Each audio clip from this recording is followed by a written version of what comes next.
upcoming spring break travel season. Over the next few weeks, we're going to be especially busy here at MKE. Even though we've had a mild winter to this point, many individuals are still excited to take advantage of our nonstop flights to warm weather destinations, and we're excited to see them off on their much-needed vacations. In fact, this year, the total number of airline seats departing from MKE in the month of March is approximately 360,000, which is about 20% more than March of last year, and about 60,000 more than just last month. And we're excited that these planes are leaving Milwaukee at near or full capacity. The peak departure days for this year's spring break is expected to be March 23rd and March 30th. On each of these peak Saturdays, MKE's airlines are flying 26 nonstop departures to Florida destinations, plus another 10 to other warm weather destinations. The Florida destinations include Tampa, Orlando, Fort Myers, Sarasota, Fort Lauderdale, and Miami. Plus one peak on peak days, we will have 6 flights to Phoenix, 3 flights to Cancun, plus flights throughout the week to Jamaica, Cabo, Puerto Vallarta, and Punta Cana. These are all part of the more than 35 cities that are served directly from MKE that you can check out on flymke.com. So now let's talk a little bit more about the airport itself and what we're trying to let people know about their travel for spring break.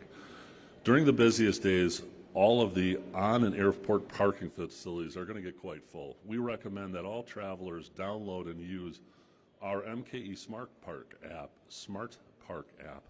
This app allows travelers to make reservations and guarantee parking. For anyone traveling in March or April, you should make a reservation now. That's worth repeating. If you're going to travel in the next couple of weeks, make your reservation now on the Smart Park app.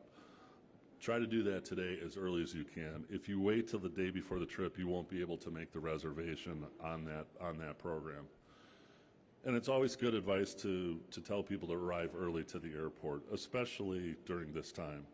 We're advising travelers to arrive 2 hours early before your flight, and that'll give you plenty of time to park, check your bag, and clear the TSA security checkpoint, and deal with any unanticipated delays that may come along the way.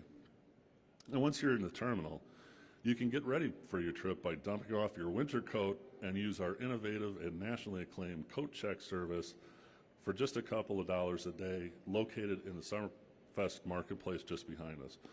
This service is open for all flights that leave Milwaukee, and your coat will be waiting for you when you return, just in time to warm up your car.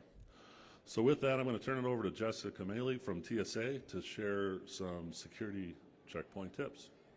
Jessica. Awesome. Hi, thank you. Good morning. My name is Jessica Mayle, Jessica Mayle. I'm the regional spokesperson. Lower. Is that good? Okay. There you go. Thank you. Mayle, regional spokesperson for the Transportation Security Administration. Just here to give some travel tips today. So definitely we're excited about spring break. Really nationwide, we're seeing those elevated volumes starting today. We're considering March 7th kind of the kickoff. Or maybe that was yesterday, March 7th, so starting yesterday, continuing through the month of March, month of April. It's such an extended period. We know different schools have different periods. We really want travelers just to be prepared. If you're traveling the next few months, expect those elevated volumes. And we have some tips to help you. First of all, give yourself plenty of time. We recommend 2 hours, and that's 2 hours from when you step in the airport. You never know. Parking can take a little bit longer than you anticipate sometimes, so make sure you're giving yourself 2 hours upon arrival. And then pack smart and start with an empty bag. We find you're much less likely to put something in your bag that you aren't supposed to have versus grabbing that bag from your last trip where you don't even remember what's inside, and then you're at the checkpoint, something alarms, and you have to make a decision. Do I want to run this back to my car? Do I want to abandon it and just make my flight? It's stressful. When you put that extra time in at home when you're not stressed, it really, really makes the process easier when you get to the airport. So we definitely have some do's and don'ts on this side. I know I'm not mic'd up, so I'll just kind of talk about them, and then we can maybe pull some close-ups later. But yeah, I want to remind everyone about the 3-1-1 liquid rule. So oversized liquid gels, aerosols, these are the things we see the most.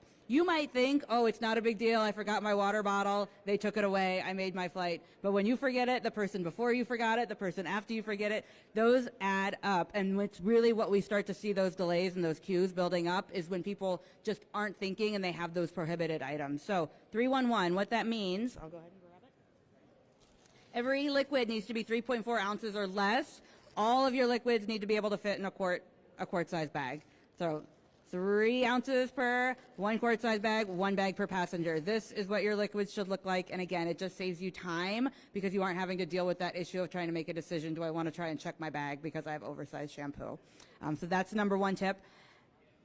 My other tip is just to get yourself ready when you're approaching the travel document checking station. Have that ID ready. A lot of times people walk up, they have that boarding pass, and they act very surprised. We want to see their ID too. So have your ID ready.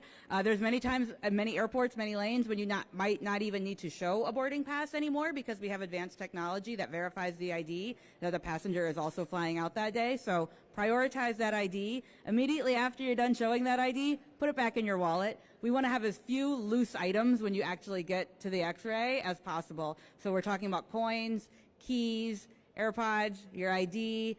I put my parking ticket on there. If you're parking here, get that parking ticket put away. Put all of those small items back in your bag, zip them up. I think, again, people may be used to using that little small container and dumping their extras in there, but what we find is that you're much less likely to lose it. The process goes a lot quicker if you can consolidate those items. So those are some tips to help you get through. We also, of course, have our big nose on the other end, those prohibited items, knives, tools over 7 inches. Of course, firearms are never allowed through the checkpoint. Those are the things that really are going to slow you down that for safety reasons we are never going to let go through. If you have questions, if you aren't sure, is this item allowed in my check bags, is it allowed in my carry-on? We do have our website, tsa.gov. We have a feature called What Can I Bring? You can type in the name of the item, get very specific. We also have an app, and then we have our social media. You can reach out to us. You can Facebook Messenger us or contact us on X. We'll reply to you. We oftentimes have found the reply times are very quick. Sometimes people will text us or reach out to us while they're in line, and they get an answer before they even make it to the x-ray. So again, I recommend doing that research at home. Don't put that stress on yourself, but we will get back to you. We want to make sure you have the best information, and we certainly don't want you to have to abandon any item at the checkpoint that you don't want to. So pack smart, start when you're at home, and you'll have a really smooth process when you're going through TSA. We can do questions too.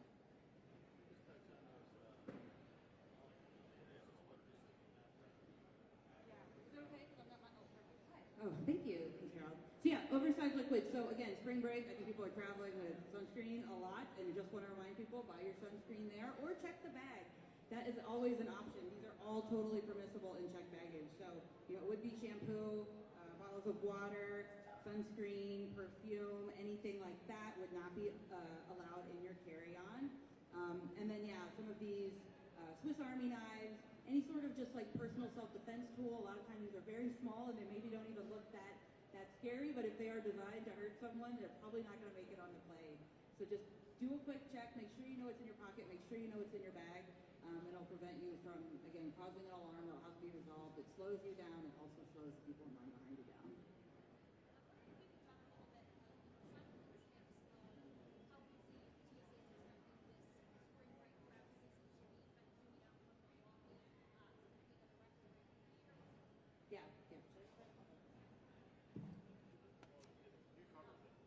Yeah, so Brian definitely talked about the busiest days here in Milwaukee. I will say nationwide, we are trending about 6% above last year so far this year, and that's the projection we're expecting to continue.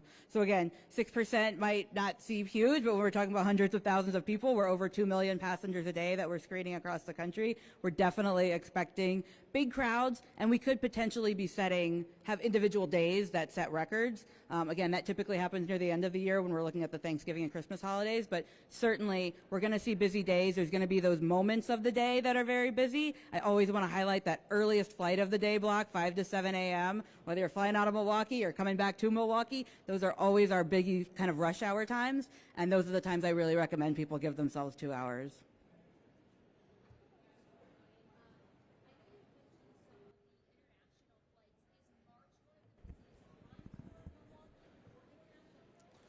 Yeah, it is. That that's just the heart of the spring break travel season. So, that time frame when college students are going off to spring break usually is the first wave of that.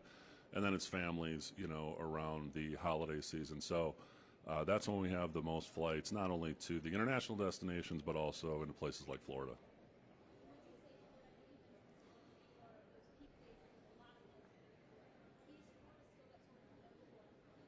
It is. Yeah, it definitely is. That, Phoenix, anywhere warm. So, all right. Well, that concludes our press event. If you do have any other questions offline, we'll be happy to answer them. Thank you.